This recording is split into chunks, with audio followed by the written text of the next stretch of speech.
दिल करे कबूल समकूल।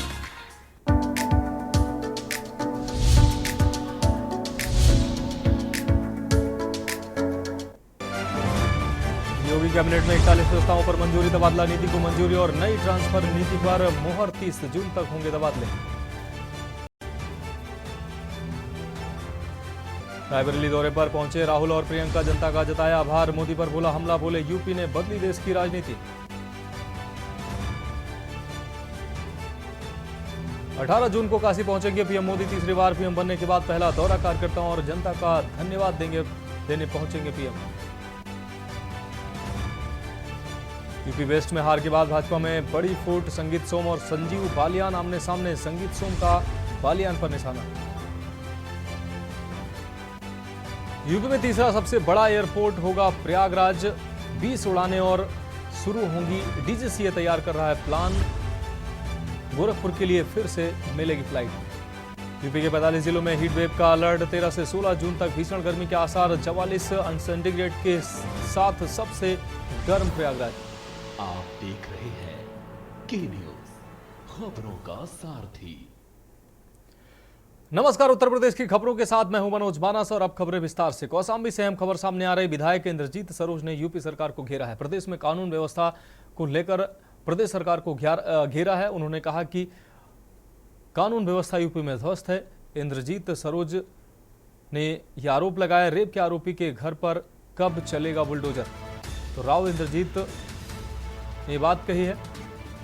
इंद्रजीत के द्वारा यह आरोप लगाया गया, सरकार बड़े लोगों को दे रही है संरक्षण। इंद्रजीत के द्वारा ये आरोप लगाया गया। पुलिस पर रेप पीड़िता का मुकदमा न लिखने का भी आरोप लगाया गया है।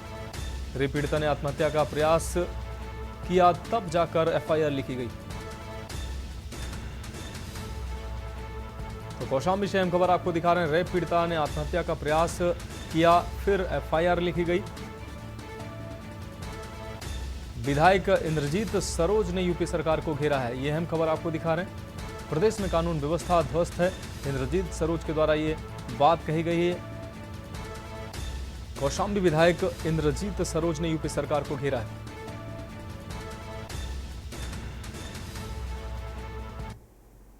अगली अहम खबर लखनऊ से है, जहां अकबर नगर ध्वस्तीकरण कार्रवाई में रूट डाइवर्ट किया गया है। रूट डाइवर्ट के बीच पुलिस और व्यापारियों में झड़प भी देखने को मिली है। लेखराज मार्केट के पास व्यापारियों और पुलिस की झड़प देखने को मिली है। डीसीपी, एसीपी और पुलिसकर्मियों की नोकझोंक भी हुई है। नो पार्किंग जोन में खड़ी गाड़ियों को हटाने को लेकर यह झड़प हुई है। कपड़ा कोठी के मालिक ने कर्मचारियों संग हाथापाई की है। गाजीपुर थाना क्षेत्र के लेखराज मार्केट के पास का ये पूरा मामला है।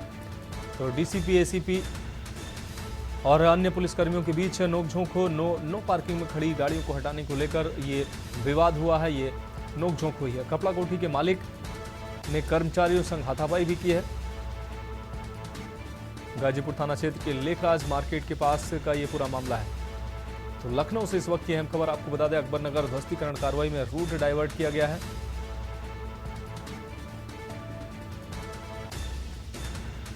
तो लखनऊ से यह अहम खबर, एलडीए की ये बड़ी कार्रवाई, ध्वस्तीकरण के रूट डाइवर्ट के बीच पुलिस और व्यापारियों के बीच झड़प की घटना सामने आई है। आपको बता दें, लेखराज मार्केट के पास पुलिस और व्यापारियों में झड़प देखने को मिली।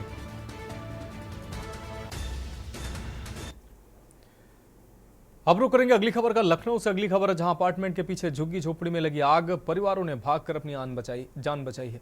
आपको बता दें, खाना बनाते इस वक्त भीषण आग की घटना ये सामने आई। दमकल की 2 गाड़ियों ने आग पर पहुंचकर काबू पाया। मौके पर पहुंची दमकल गाड़ियों ने आग पर काबू पाया। गोमती नगर के रोहित हाइट के पीछे का यह पूरा मामला है।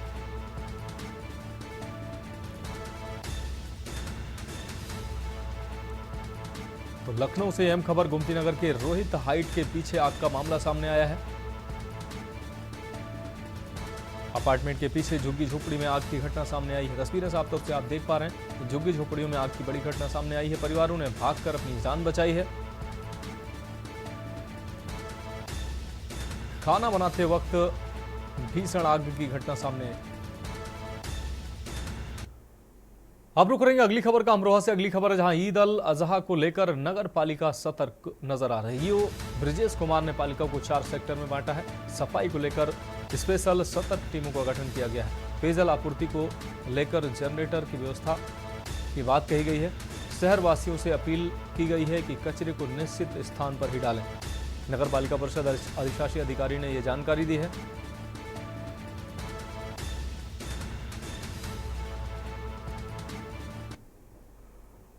के साथ जोड़ते हुए और प्लास्टिक तो आप उनके चैनल के माध्यम से, मीडिया बंधुओं के माध्यम से ईद उल अजहा की अमरोहा वासियों को बहुत ढेर सारी बधाई जी। ये त्यौहार कुर्बानी का है, शहादत का है, तो उसी परिप्रेक्ष्य में मनाएं। और जहाँ तक नगर पालिका परिषद अमरोहा का संदर्भ है, तो पिछले 2 साल से 2 साल के लगभग 3 सालों से एक बेहतर व्यवस्था इस शहर को देने का हम लोग काम कर रहे हैं।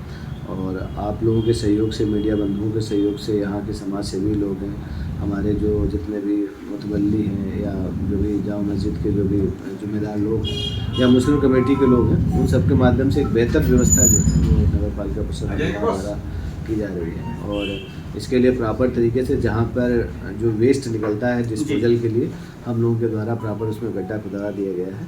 इसके अलावा जो किराए पे हर साल हम लोग कोई ट्रैक्टर ट्रालियाँ लेते थे, वो बाकायदा ले ली गई हैं। और इस बार और बेहतर तरीके से, अच्छे तरीके से जो स्लज निकलेगा, जो वेस्ट निकलेगा कुर्बानी के बाद, उसका प्रबंधन नगर पालिका करेगी। और पिछली बार तो बरसात हो गई थी, लेकिन इतनी विषम परिस्थितियों में आपके सभी सहयोग से हम लोगों ने बेहतर काम किया। विभिन्न जब बैठकें होती हैं इस तरीके से, जहाँ पे जिम्मेदार लोग आते हैं, जब प्रशंसा करते हैं, तो मन बड़ा उत्साहित हो जाता है।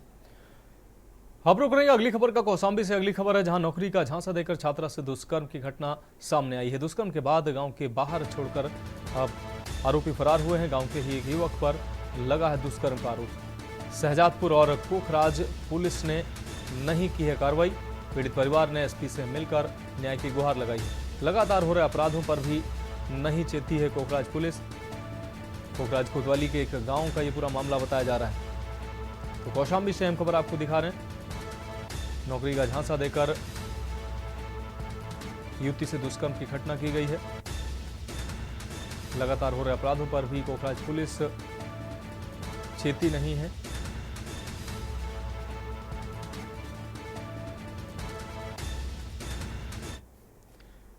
अब रुक करेंगे अगली अहम खबर की। बहराइच से अगली अहम खबर है। निरीक्षण को नहीं पहुंची है डीएम मोनिका रानी। डीएम के न पहुंचने से ग्रामीणों का फूटा गुस्सा। गुस्साए ग्रामीणों ने सड़क जाम कर हंगामा किया है। ग्राम पंचायत माधोपुर में था निरीक्षण कार्यक्रम। तो बहराइच से इस वक्त की अहम खबर आपको दिखा रहे हैं। गुस्साए ग्रामीणों ने सड़क जाम कर हंगामा किया है। तो डीएम का निरीक्षण कार्यक्रम, जिसमें डीएम के न पहुंचने पर गुस्साए हैं ग्रामीण। ग्राम पंचायत माधोपुर में था निरीक्षण कार्यक्रम। तो बहराइच से अहम खबर आपको दिखा रहे हैं। निरीक्षण को लेकर निरीक्षण को नहीं पहुंची डीएम मोनिका रानी, जिससे ग्रामीण नाराज हुए हैं। डीएम के न पहुंचने से ग्रामीणों का गुस्सा फूटा है। गुस्साए ग्रामीणों ने सड़क जाम कर हंगामा किया। इस वक्त की अहम खबर आपको बहराइच से दिखा रहे हैं। ग्राम पंचायत माधोपुर में था डीएम का निरीक्षण कार्यक्रम और इस कार्यक्रम में डीएम के न पहुंचने पर ग्रामीणों का गुस्सा फूटकर सामने आया है। निरीक्षण को नहीं पहुंची हैं डीएम मोनिका रानी, जिसके बाद एकत्रित ग्रामीणों का गुस्सा फूटकर सामने आया है। डीएम के न पहुंचने से ग्रामीणों का फूटा गुस्सा। बहराइच से ये अहम खबर आपको दिखा रहे हैं। गुस्साए ग्रामीणों ने सड़क जाम कर हंगामा किया है।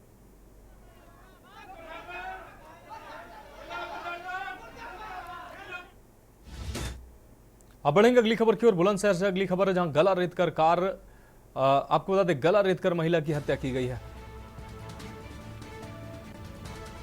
महिला की हत्या, कब्रिस्तान में पड़ा मिला महिला का शव। महिला की नहीं हो सकी अब तक पहचान। पुलिस लगातार प्रयास कर रही है। खुर्जा के मोहल्ला खीरखानी कब्रिस्तान का ये पूरा मामला है।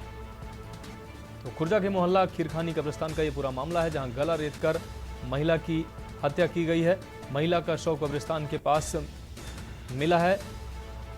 फिलहाल पुलिस शिनाख्त करने में जुटी हुई है।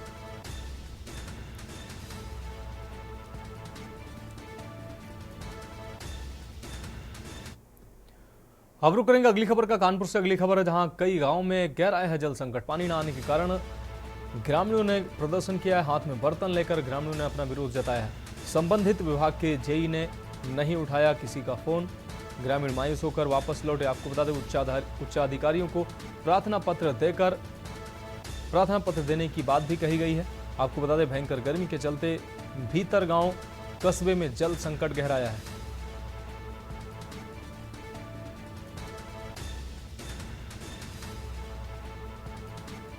उच्च अधिकारियों को प्रार्थना पत्र देने की बात कही गई है। भयंकर गर्मी के चलते भीतरगांव कस्बे में जल संकट गहराया है। अब रुक करेंगे अगली खबर का फतेहपुर से। अगली खबर है जहां झाड़ियों में मिला अज्ञात युवक का 100 हत्या कर सौ फेंके जाने की आशंका जताई जा रही है। पुलिस पूरे मामले की तफ्तीश में जुटी हुई है। एक ही दिन में 2 थाना क्षेत्रों में मिले हैं शव। इस वक्त की अहम खबर आपको दिखा रहे हैं। हत्या कर 100 फेंके जाने की आशंका जताई जा रही है। पुलिस पूरे मामले की तफ्तीश में जुटी हुई है।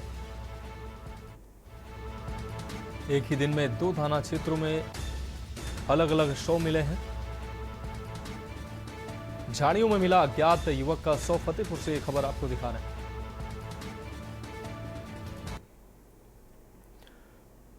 तो खबरों में वक्त एक ब्रेक का है, जल्द हाजिर होंगे। आप देख रहे हैं के न्यूज खबरों का। ब्रेक के बाद उत्तर प्रदेश की खबरों में एक बार फिर से आपका स्वागत है। अब रुक करेंगे अगली खबर का। इटावा से अगली खबर है जहां सपा के राष्ट्रीय अध्यक्ष अखिलेश यादव सैफई पहुंचे हैं। अखिलेश ने जनता का आभार व्यक्त किया है। 2024 का चुनाव जनता के मुद्दों पर चुनाव हुआ है। अखिलेश ने यह बात कही। संविधान बचाने के लिए जनता ने वोट किया। अखिलेश यादव ने ये बात कही। इटावा के सैफई पहुंचे अखिलेश यादव ने जनता का आभार व्यक्त किया है। 2024 का चुनाव जनता के मुद्दों पर लड़ा गया। अखिलेश यादव ने यह बात कही।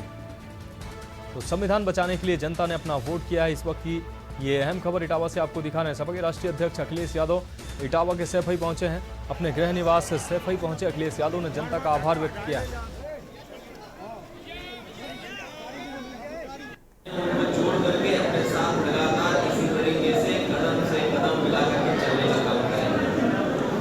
सरकार ने गठन हो चुका है, बड़ा मंत्रिमंडल में बनाया गया है। केवल 2024 तारीख बदली है, साल बदला है, बाकी तो सब कुछ पुराना दिखाई दे रहा है। सांसदों के साथ अब दिल्ली की तरफ जा रहे हैं और क्या उनके रहने वाले हैं, किस भूमिका में रहेगा? अब बहुत जल्दी जब भी लोकसभा शुरू होगी, क्योंकि लोकसभा शुरू होने से पहले अभी सभी सदस्यों को शपथ दिलाई जाएगी और जैसे कार्यक्रम बढ़ेगा समाजवादी पार्टी के कार्यकर्ता उनको फिलहाल तो हम लोग धन्यवाद दे रहे हैं और बहुत जल्दी जब सदन चलेगा तो जनता के सवाल और संविधान के सवालों को रखे जाएंगे। समाजवादी पार्टी तीसरी बड़ी देश। अब बढ़ेंगे अगली खबर की ओर। कानपुर से अगली खबर है जहां लकड़ी माफिया हरे पेड़ों की कर रहे हैं कटाई। क्षेत्र में लकड़ी माफिया धड़ल्ले से चला रहे हैं आरा। वन विभाग और स्थानीय पुलिस मिलकर संरक्षण, इन लोगों को पुलिस का भी संरक्षण मिल रहा है। संरक्षण में फल फूल रहा लकड़ी कटान का कारोबार। कमिश्नर के आदेशों की सुनहेला चौकी प्रभारी उड़ा रहे धज्जियां। 40 से 50 कुंतल लकड़ी लेकर माफिया फरार हुए हैं। प्रतिबंधित पेड़ों की कटाई का वीडियो वायरल हुआ है। आपको बता दें, वीडियो देखकर पुलिस कमिश्नर ने संज्ञान लिया है मामले का।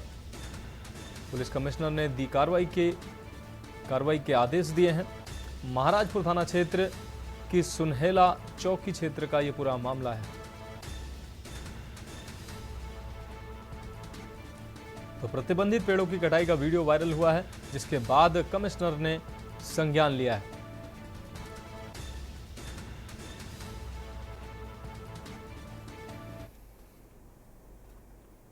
अब बढ़ेंगे अगली खबर की ओर। बहराइच से अगली खबर है जहां 14 साल बाद हत्या के मामले में अहम फैसला आया है। फास्ट ट्रैक कोर्ट ने हत्यारों को सजा सुनाई है। हत्यारों को आजीवन कारावास की सजा सुनाई है। विशेश्वरगंज में साल 2010 में हुई थी हत्या।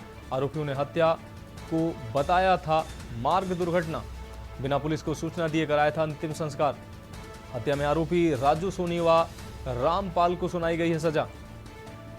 तो 2010 में विशेश्वरगंज का ये पूरा मामला है जहां हत्या की गई थी। आरोपियों ने हत्या को मार्ग दुर्घटना बताया था और बिना पुलिस को सूचना दिए अंतिम संस्कार भी करवा दिया था। और अब इस मामले पर सजा का ऐलान हुआ है। हत्या में आरोपी राजू सोनी व रामपाल को सजा सुनाई गई है। ASJ FTC सेकंड की है मेरी। इस न्यायालय द्वारा एक हत्या के मुकदमे में, जिसमें दिनांक 18/9/2010 को एक हत्या होती है और आनन फानन में हत्यारे शव का दाह संस्कार करवा देते हैं और मृतक की पत्नी दौड़ती रहती है, उसका मुकदमा दर्ज नहीं होता है। बाद में कई महीने बाद उसका मुकदमा दर्ज होता है। इसके बाद पुलिस की सक्रियता और पुलिस अधीक्षिका बहराइच श्रीमती वृंदा शुक्ला जी के कुशल नेतृत्व से इस मामले में काफ़ी ट्रायल मजबूती से चला और इसके बाद माननीय अदालत द्वारा आज अंतिम फैसला सुनाते हुए आजीवन कारावास की सज़ा सुनाई है। तीन अभियुक्तों को सजा सुनाई गई। अभियुक्त रामपाल नाऊ, राजू सोनी क्या सजा सुनाई गई? दोनों को सजा अलग अलग धाराओं में सुनाई गई है। अब बढ़ेंगे अगली खबर की ओर। गाजियाबाद उज्बेकिस्तान की महिला ने की है खुदकुशी। आपको बता दें गाजियाबाद से ये खबर, कौसाम्बी क्षेत्र स्थित मैक्स अस्पताल में भर्ती थी महिला, बाथरूम में टॉवल हैंगर से लटक कर खुदकुशी की है। लीवर ट्रांसप्लांट के लिए हॉस्पिटल में भर्ती कराई गई थी। पति के साथ इलाज कराने आई थी मृतका। तो बाथरूम में टॉवल हैंगर से लटक कर की खुदकुशी। गाजियाबाद से अहम खबर आपको दिखा रहे हैं। लीवर ट्रांसप्लांट के लिए हॉस्पिटल में भर्ती कराई गई थी महिला। आपको बता दें पति के साथ इलाज कराने आई थी मृतका। तो उज्बेकिस्तान की महिला ने खुदकुशी की है। कौसाम्बी क्षेत्र स्थित मैक्स हॉस्पिटल में भर्ती थी ये उज्बेकिस्तान की महिला। बाथरूम में टॉवल हैंगर से लटक कर खुदकुशी की है। आपको बता दें गाजियाबाद से ये पूरी खबर। आज दिनांक 11 जून को समय लगभग 1:15 बजे दोपहर में थाना कौसाम्बी को सूचना मिलती है कि थाना क्षेत्र अंतर्गत स्थित मैक्स हॉस्पिटल में उज्बेकिस्तान की निवासिनी मिसेस जुल्फिया, जिनकी उम्र लगभग 45 वर्ष है, जो अपने लीवर ट्रांसप्लांट हेतु इस हॉस्पिटल में भर्ती हुई थी, के द्वारा बाथरूम में आत्महत्या कर ली गई है। तत्काल कौसाम्बी पुलिस जब मौके पर पहुंचती है तो यह पाती है कि इनके हॉस्पिटल के इनके कमरे में इनके पति और ये रह रहे होते हैं, जिसमें इनके द्वारा बाथरूम लिए जाती हैं और काफ़ी समय तक जब बाथरूम का दरवाज़ा नहीं खुलता है तो इनके पति द्वारा हॉस्पिटल स्टाफ बुलाकर उनकी मदद से जब दरवाज़ा खोला जाता है तो यह पाया जाता है बाथरूम के अंदर टॉवेल हैंगर के द्वारा अपने पहने हुए हिजाब के माध्यम से ये उस पर लटकी हुई है। तत्काल इनके शव को उतारा जाता है और पंचायतनामा कराने के उपरांत पोस्टमार्टम हेतु इनका शव भेजा जा रहा है। अब बढ़ेंगे अगली खबर की ओर। बदायूं में दबंगों के हौसले बुलंद नजर आ रहे हैं। तमंचा लेकर धमकाते युवक का वीडियो वायरल हुआ है। तो पक्षों के विवाद में युवक ने लहराया तमंचा। फैजगंज बेहटा के भूड बिशोली का ये वायरल वीडियो बताया जा रहा है। तो यह अहम खबर आपको दिखा रहे हैं। दुपक्षों के विवाद में युवक ने लहराया है तमंचा। फैजगंज बेहटा के भूड बिशोली का ये वायरल वीडियो बताया जा रहा है। तो बदायूं में दबंगों के हौसले बुलंद हैं। तमंचा लेकर धमकाते युवक का वीडियो वायरल हुआ है। आपको बता दें दो पक्षों के विवाद में युवक ने लहराया है तमंचा।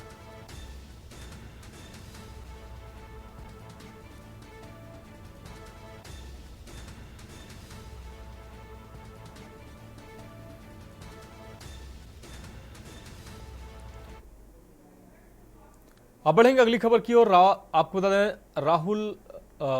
रायबरेली में राहुल गांधी ने आज आभार सभा स्थापित की। आपको बता दें कि राहुल गांधी अमेठी से और आपको बता दें रायबरेली से राहुल गांधी ने जीतने के बाद आज प्रियंका और राहुल गांधी रायबरेली पहुंचे और रायबरेली और अमेठी की जनता का आभार व्यक्त किया है। मैं आपको दिल से धन्यवाद करता हूं कि आपने इतनी मेहनत की और रायबरेली में और अमेठी में आपने और रायबरेली अमेठी की जनता ने और सब नेताओं ने मिलकर कांग्रेस पार्टी की जीत करवाई।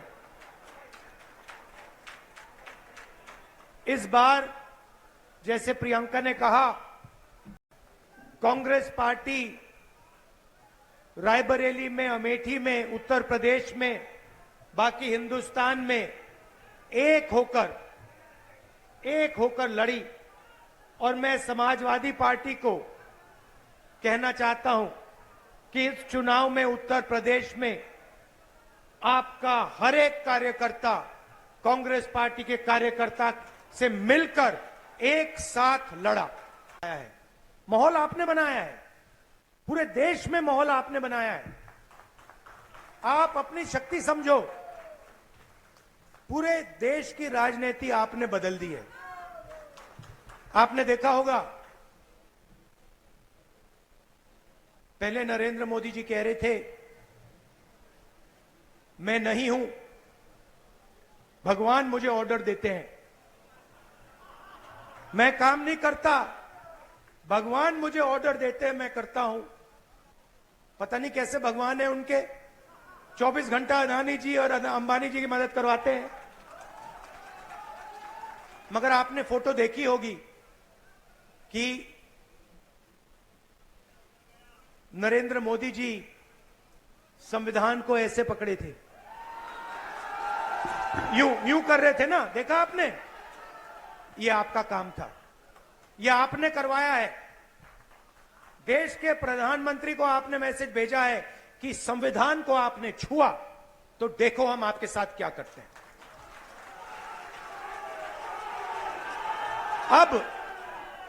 अब देखिए, अब ये भी मत सोचिए कि काम खत्म हो गया है, ये अभी काम शुरू हुआ है, ये शुरुआत है।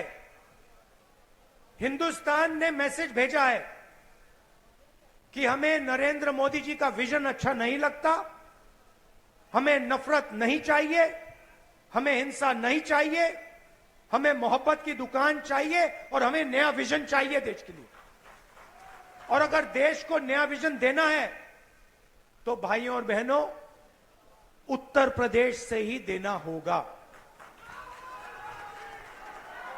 नफरत के बाजार में हमें मोहब्बत की दुकान खोलनी है। आपने देखा भाइयों और बहनों, अयोध्या की सीट हार गए, राम मंदिर बनाया, उसमें इनॉग्रेशन में एक गरीब व्यक्ति आपने नहीं देखा होगा, एक किसान नहीं था, एक मजदूर नहीं था, एक पिछड़ा नहीं था, एक दलित नहीं, आदिवासी राष्ट्रपति से कहते हैं तुम यहां नहीं आ सकती। और आपने वहां पे देखा अदानी जी खड़े थे, अंबानी जी खड़े थे, देश के अरबपति खड़े थे, पूरा बॉलीवुड खड़ा था, क्रिकेट की टीमें खड़ी थी, मगर एक गरीब व्यक्ति नहीं खड़ा। तो जवाब अयोध्या की जनता ने भी दिया है। और सिर्फ अयोध्या में नहीं भाइयों और बहनों, सिर्फ अयोध्या में नहीं, वाराणसी में जान बचा के निकले हैं प्रधानमंत्री। और मैं आपको कहता हूं और बहन से कह रहा हूं, अगर ये लड़ जाती वाराणसी में, अगर ये लड़ गई होती तो आज हिंदुस्तान के प्रधानमंत्री 2-3 लाख वोटों से वाराणसी का चुनाव हार जाते। मैं ये बात अहंकार से नहीं कह रहा हूं, मैं ये इसलिए कह रहा हूं क्योंकि हिंदुस्तान के प्रधानमंत्री को हिंदुस्तान की जनता ने मैसेज दिया है, ये आपकी जो राजनीति है हमें अच्छी नहीं लगी, हम इसके खिलाफ हैं। संघ परिवार के नेता शांतनु सिन्हा ने BJP IT cell chief Amit Malviya पर महिलाओं के साथ यौन शोषण करने का आरोप लगाया है, जिस पर अब कांग्रेस ने निशाना साधा है। इस मामले को लेकर सुप्रिया सेनेत ने कहा कि बंगाल बीजेपी के नेता राहुल सिन्हा के भाई शांतनु सिन्हा ने आरोप लगाया कि होटल से लेकर बीजेपी दफ्तर में अमित मालवीय महिलाओं का यौन शोषण करते हैं। बीजेपी के आईटी सेल क्या दरिंदों से भरी हुई है? शांतनु सिन्हा एबीवीपी आरएसएस के पदाधिकारी हैं। उन्होंने कहा कि एनडीए गठबंधन की सरकार और नरेंद्र मोदी को प्रधानमंत्री बने 24 घंटे भी नहीं हुए हैं कि बीजेपी के लोगों के काले कारनामों ने एक बार फिर से सिर शर्म से झुका दिया है। शांतनु सिन्हा का कहना है कि अमित मालवीय बंगाल के 5 स्टार होटलों में और बीजेपी दफ्तर में महिलाओं के यौन शोषण करता है। बीजेपी नेताओं में महिलाओं की आपूर्ति करने की होड़ लगी हुई है। 24 घंटे नहीं हुए हैं